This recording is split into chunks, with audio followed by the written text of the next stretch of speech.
Masibulise Dr. Lelo. Lo mthi obuzamisa abaphandle ngumthi wantoni, uncede entwenini?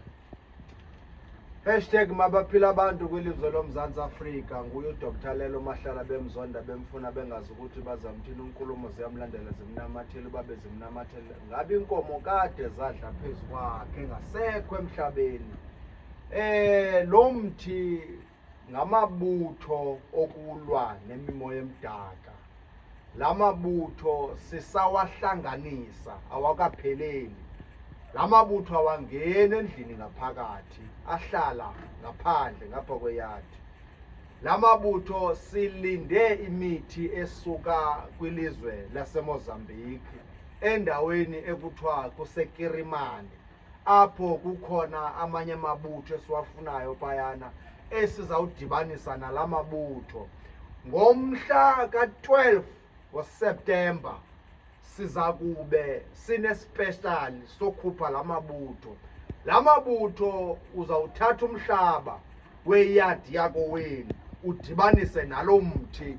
Emveni koko uthathe lamhlaba sowudibene nalo mthi usasaze iyadi yako wenu yonke okanye iyadi yakho, apho sibulala yonke imimoya emdaka, nditsho amakhanji afakwe ngabathakathi. Ndithetha mna ngamabekelo ngeziphondo zabathakathi enizigrunjileyo ekhayeni. Uba kowenu kuloko kuquka othikoloshe bezokwenza umoya omdaka, mhlawumbi amadlozi ayakufuna awufumaneki kube eyadini yakowenu kwasetyenzwa, okanye wena ungumntu omadolanzima ukugoduka ngoba iyadi yako wenu yasetyenzwa.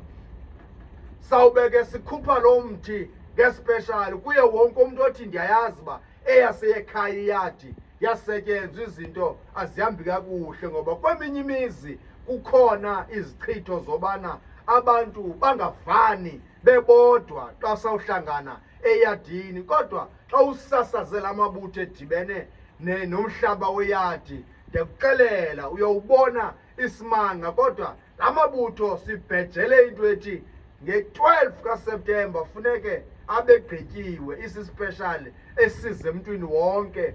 Umntu ukhokha nje i-600 rand abe ephethe